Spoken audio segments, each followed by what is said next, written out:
32 ayat 12. Artinya, dan alangkah ngerinya jika sekiranya kamu melihat ketika orang-orang yang berdosa itu menundukkan kepalanya di hadapan Tuhannya. Mereka berkata, ya Tuhan kami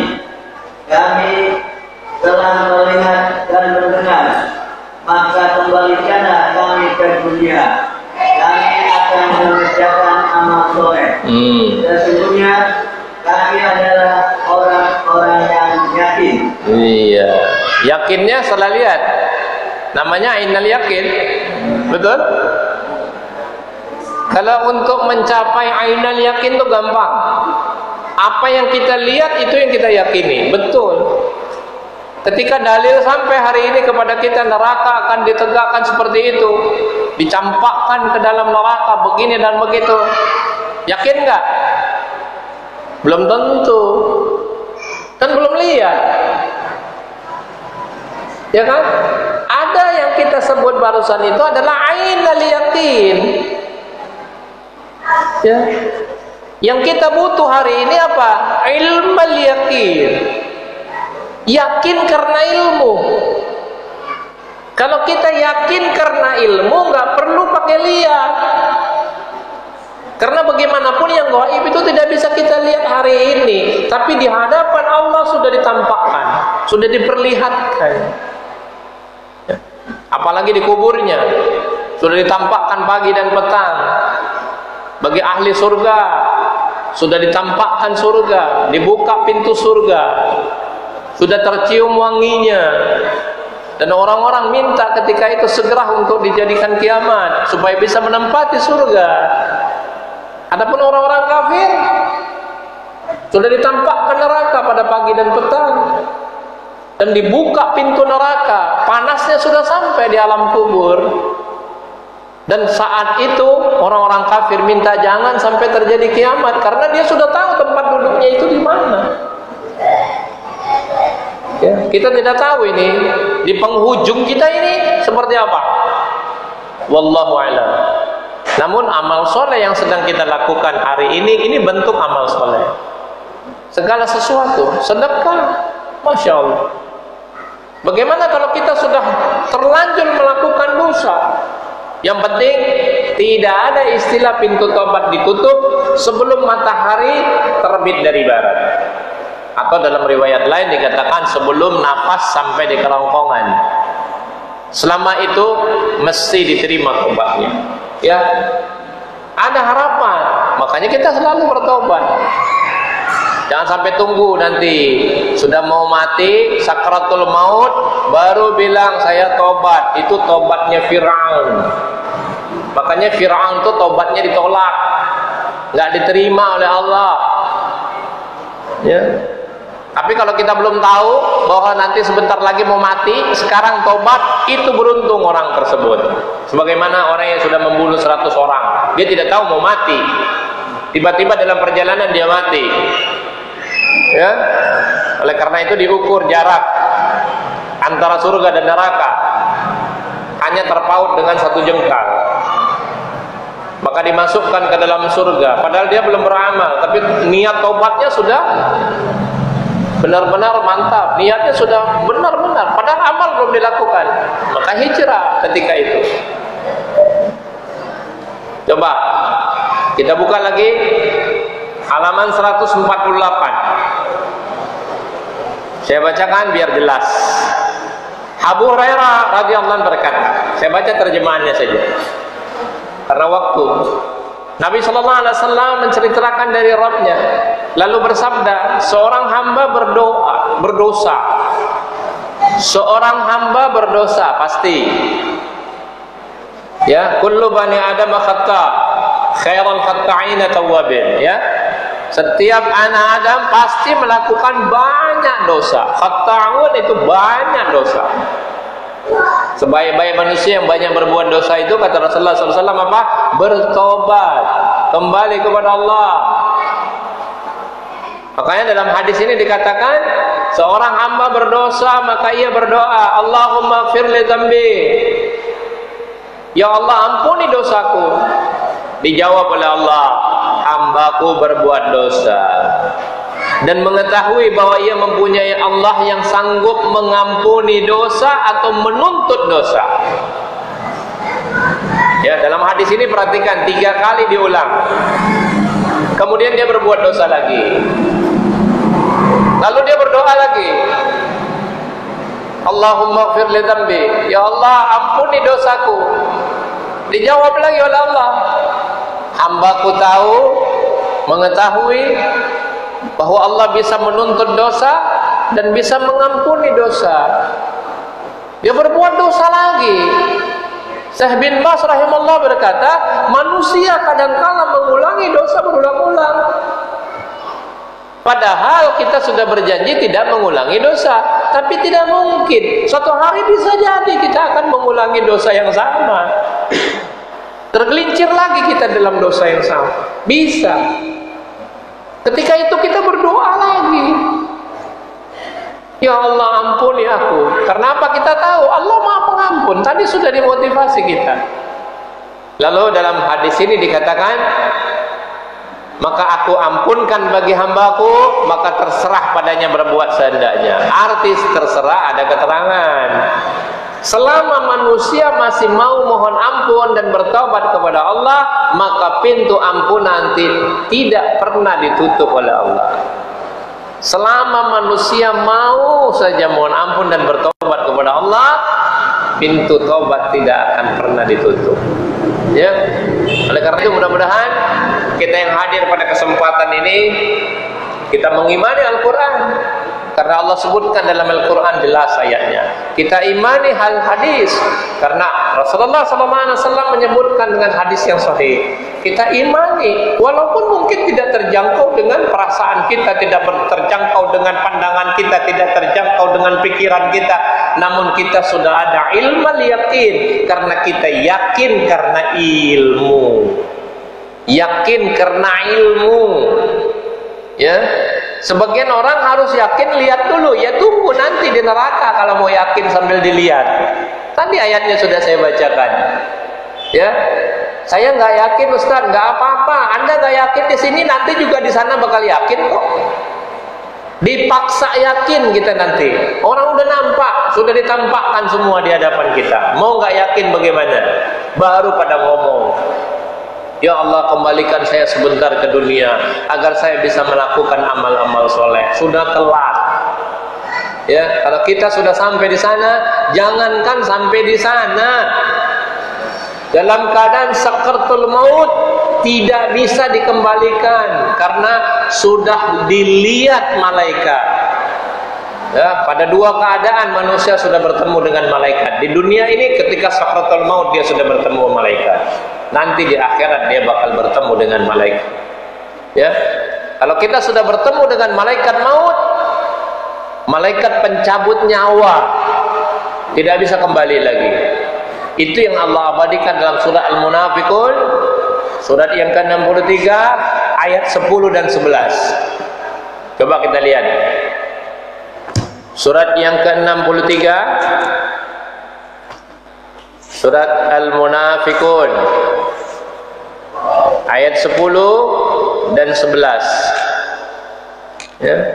Coba perhatikan bagaimana alasan yang dikemukakan oleh orang-orang yang berada dalam tekanan sakaratul maut tadi. Oleh karena itu di sini di titik berakan apa? Infak lagi ya, bersedekah dengan separuh kurma tadi. Wa anfiqu mimma razaqnakum min qabli ayyatiya ahadakumul maut fayaqula rabbi laula akhartani ila ajalin qarib fa asaddaqu wa akum minas shalihin. Ya, dan belanjakanlah infak sebagian dari apa yang telah kami berikan kepadamu sebelum datang kematian kepada salah seorang di antara kamu. Lalu ia berkata, ya Rabbku, mengapa engkau tidak menangguhkan kematianku sampai waktu yang dekat? Artinya sebentar saja. Tangguhkan sebentar, masih sempat. Kalau ditangguhkan kematian kita sebentar itu, kita sudah bisa berwasiat. Tolong deposito saya yang ada di bank syariah itu dibagikan semua bila perlu, gak ada masalah. bagikan semuanya. Orang udah mau mati, nggak butuh uang. Ya, sudah bagikan aja semua karena dia sudah tahu untuk apa lagi uang. Paling jadi rebutan. Ya, paling harta yang kita tinggalkan itu menjadi rebutan ahli waris. Apa kita nikmati? Tidak. Ya. Sehingga apa kata mereka? Yang menyebabkan aku dapat bersedekah dan aku termasuk orang-orang yang soleh. Apa kata Allah dalam ayat berikutnya? Wala yu'akhirallahu nafsan idza jaa ajaluha wallahu khabirum bima ta'malun. Dan Allah sekali-kali tidak akan menangguhkan kematian seseorang apabila datang waktu kematiannya. Dan Allah Maha mengetahui apa yang kamu kerjakan. Sudah nggak bisa telat, sudah sampai kita di ujung sini. Ya, sebagaimana Allah katakan Allah tidak akan terima taubat seseorang dalam hadisnya, yaitu kita baca bahwa tidak akan diterima taubat seseorang kalau sudah matahari terbit dari barat atau sudah sampai di kerongkongan. Kalau ayat Allah dalam surat An-Nisa ayat 18, ya, begitu mau mati baru tobat, telat. Itu tobatnya Fir'aun. Fir'aun ditolak tobatnya. Karena apa? Dia mengatakan tobat itu ketika laut sudah mau disatukan.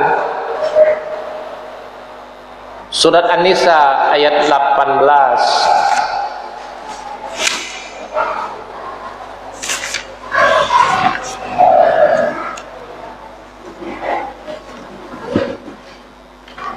Ada yang mau baca? Walaysat taubatu lil ladzina ya'maluna sayyi'at hatta idza hadara ahadahumul maut qala inni tubtu al-ana walal ladzina yamutuna wa hum kuffar ulaika a'tadna lahum 'adzaban alima. Dan tidaklah taubat itu diterima Allah dari orang-orang yang mengerjakan kejahatan yang hingga apabila datang ajal kepada seseorang di antara mereka baru ia mengatakan,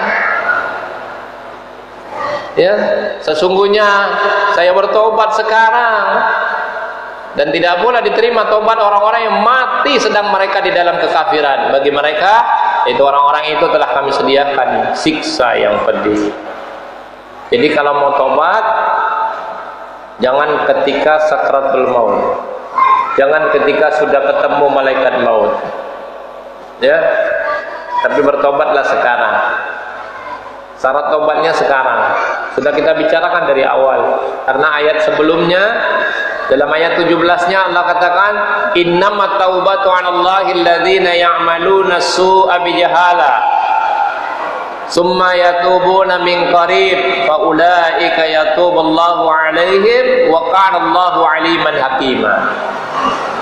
Sesungguhnya taubat di sisi Allah hanyalah taubat bagi orang-orang yang mengerjakan kejahatan lantaran kejahilan, kebodohan, tidak tahu, dalil belum sampai, ya, masih jahil. Yang kemudian mereka bertobat dengan segera, ya, qarib, waktu yang dekat, segera. Maka mereka itulah yang diterima Allah taubatnya, dan Allah Maha mengetahui apa yang dan lagi Maha bijaksana. Jadi kita setelah ketahui sekarang, lakukan amal soleh, sedekah, sembunyi-sembunyi, walau sedikit yang bisa kita keluarkan, semampu kita.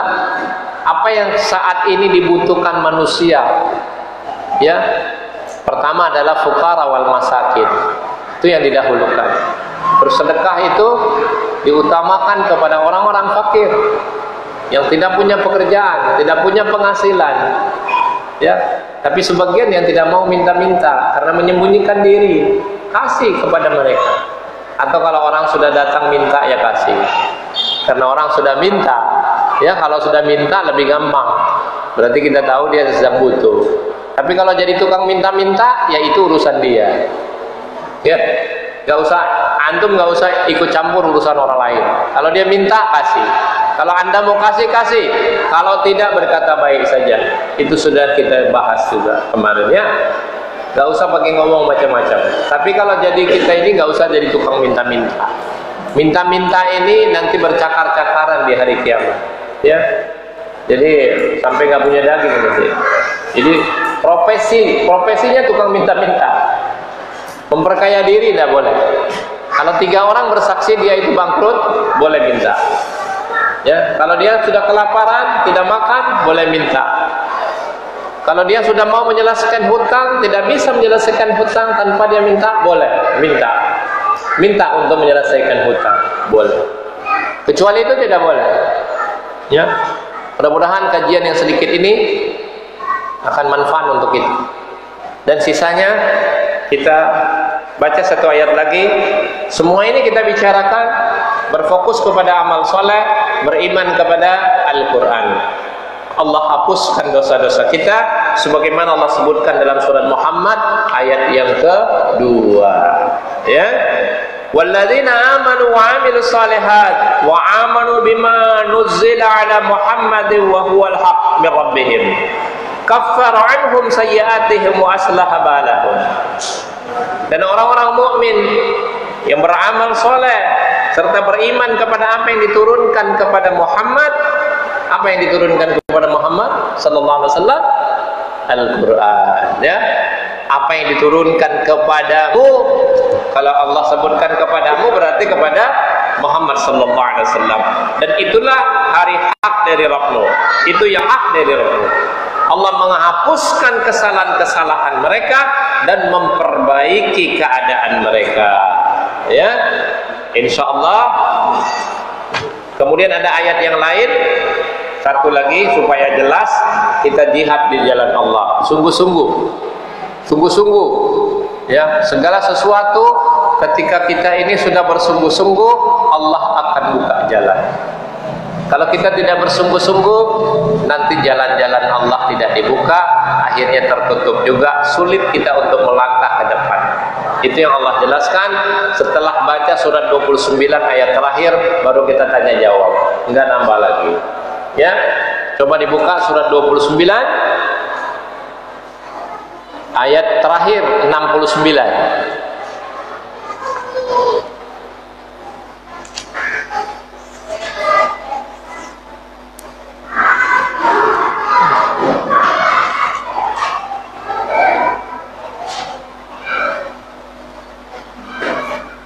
Walladzina jahadu, ya, jihad di sini ditafsirkan sungguh-sungguh. Memang jihad banyak cabangnya, ya. Nanti kalau mau tanyakan cabang jihad itu banyak sekali. Tapi yang paling tinggi li'ila kalimatillah, ya, untuk menegakkan kalimat Allah, untuk menegakkan agama Allah. Ya, walladzina jahadu fina lanahdiyannahum subulana wallahu la'ma'al muhsinin. Dan orang-orang yang berjihad untuk mencari keridhaan kami, benar-benar akan kami tunjukkan kepada mereka jalan-jalan kami, subulana. Dan sesungguhnya Allah benar-benar beserta orang-orang yang berbuat baik. Mudah-mudahan Allah akan buka dengan jihad kita, jihad yang besar, yaitu jihad dengan Al-Quran. Ya, jihad dengan Al-Quran itu adalah jihadun akbar. Ya, bukan hawa nafsu, ya. Hadis yang mengatakan, ya, hawa nafsu bagian yang paling besar, jihadun nafs, jihadun akbar itu hadis yang diingkari, hadis mungkar, ya, hadis dhaif. Tidak ada asal usulnya, bahkan sebagian ulama, diantaranya Albani mengatakan tidak ada asal usulnya. Ya, yang ada dalam Al-Quran yang Allah sebutkan dalam surat Al-Furqan ayat 52. Coba lihat, jihad yang besar dengan Al-Quran. Al-Quran itu jihad yang besar. Ya, makanya beriman dengan Al-Quran, pahami, sampaikan bila perlu. Memang kalau memang sanggup, sampaikan. Kalau tidak, untuk diri sendiri. Ya, seperti setelah saya jelaskan, ilmu Allah ini diturunkan kepada Rasulullah SAW berupa petunjuk. Di antaranya kata beliau SAW, ada seperti tanah yang subur, bisa menumbuhkan, bahkan bisa menyimpan air. Ada juga yang cuma bisa menyimpan air tapi tidak bisa menumbuhkan. Ada juga yang cadas, yang tidak bisa menyimpan air apalagi bisa menumbuhkan tanaman.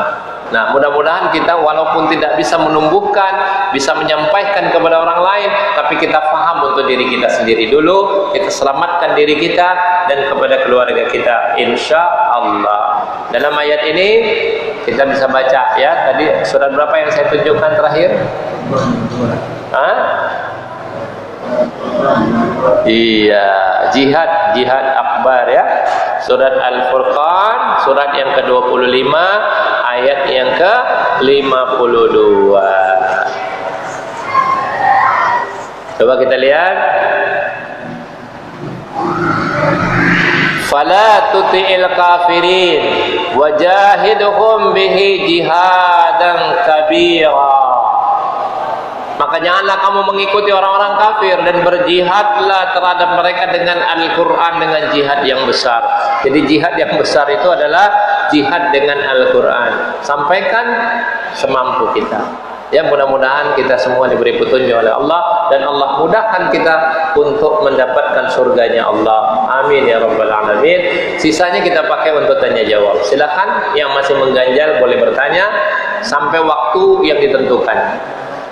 Dan sebelumnya karena kita sudah bicara masalah infak sedekah, bagi yang ada hari ini bisa bersedekah untuk masjid kami yang sedang bikin emperan karena sholat Jumat sudah nggak nampung.